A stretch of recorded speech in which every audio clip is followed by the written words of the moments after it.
My journey continues. This is game 5 in the 5th seed of my team. And before I get started, let me talk about my career. Let me give you an update. A lot of people want to know, when am I going to stream the next round? That's probably going to be this weekend, either Saturday or Sunday. So be on the lookout. I should have an update video on Friday announcing my stream. I wanted to stream the conference finals this weekend that just passed, but I didn't fix the problem I was having at the last stream that messed up the quality on YouTube. So if you notice, games 5, 6, and 7 against the Lakers, the quality wasn't really up to par. Sometimes it was the frame rate. Sometimes the audio was out of sync. Sometimes it was Lob City. LeBron slamming it down with the left hand. So the reason why the quality wasn't up to par on those last 3 games is because I wasn't able to record it the way I normally do, because my capture device decided not to work when I was live streaming.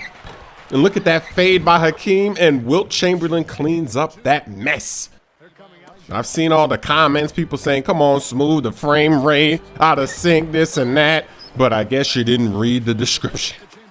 But anyway, since I'm playing against this guy and he doesn't have any gold players, I figured, I guess I'll talk about something else in the commentary. And there's actually something kind of interesting. Brittney Griner.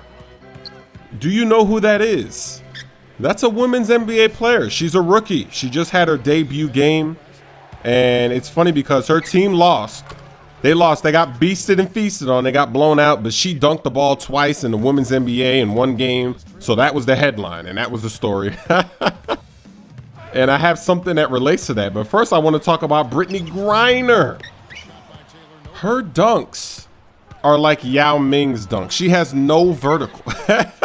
Brittney Griner has like a 10-inch vertical. She has like a 5-inch vertical. I saw a clip of her dunking from almost the half-court line. And her feet got off the ground like as if you just raised, like, let's say you just raised your feet off the ground. That's how high her feet got off the ground on that dunk. And then if you remember, this is the same woman that Mark Cuban, you know, the owner of the Mavericks. Remember a few months ago, Mark Cuban said that he would draft her. Oh, look at that cheese.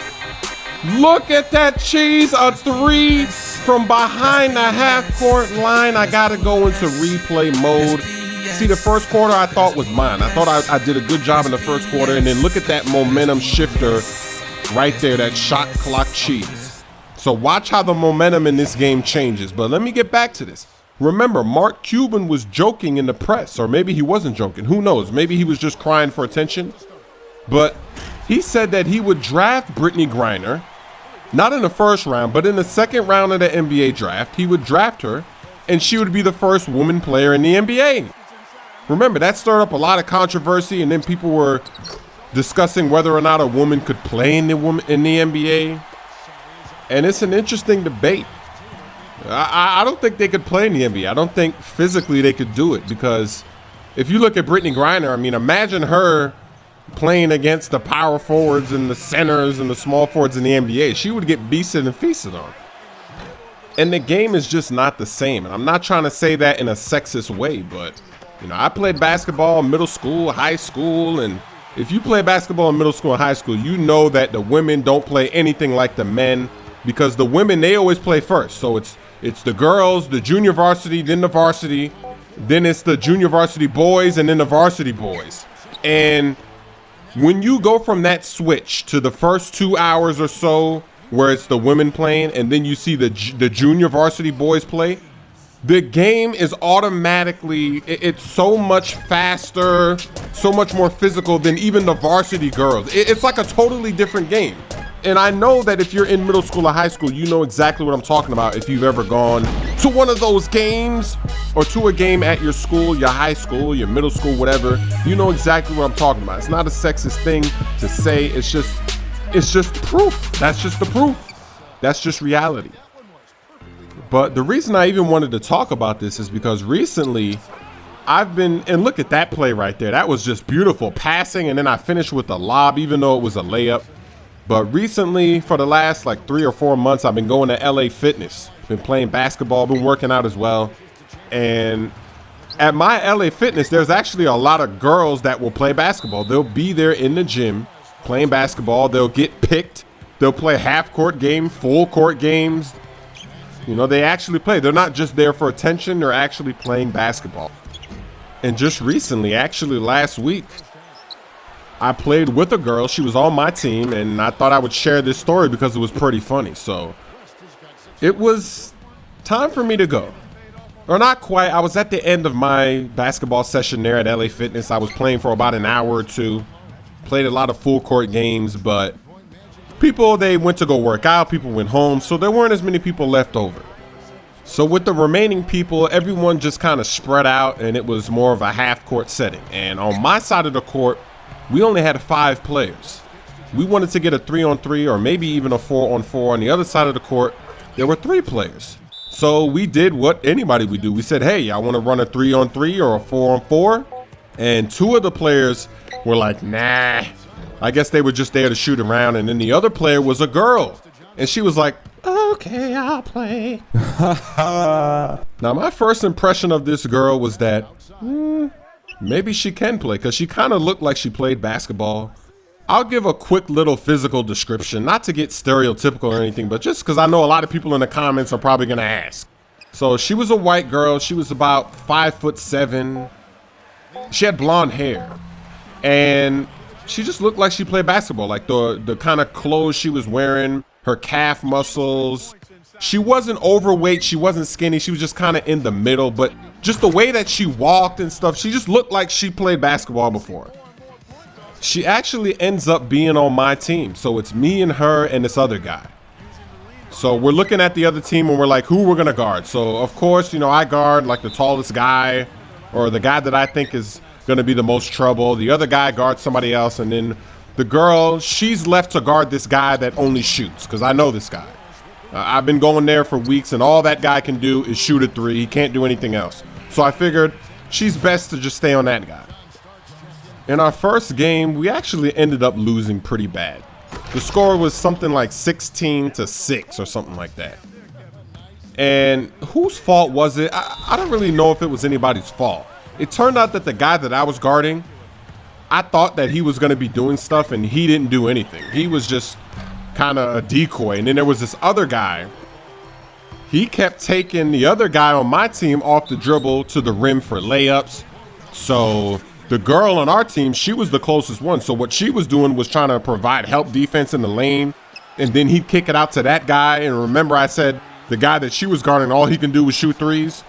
So yeah, he ended up making like so many 3s, and that's why we lost so bad, because when they had the ball, they would score like 5 times in a row before they'd miss, and then we'd get the ball.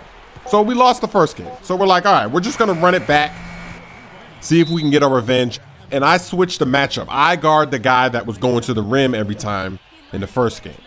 So now in this game, he's not able to go to the rim and do his thing, and we actually get off to a good start. I score like 3 mid-range jumpers. I score on a layup. So we're up 4-0. And I'm checking the ball, and I'm passing it around. And I noticed that we didn't really give the girl any touches yet in the second game. She didn't really touch the ball. So I passed the ball to her.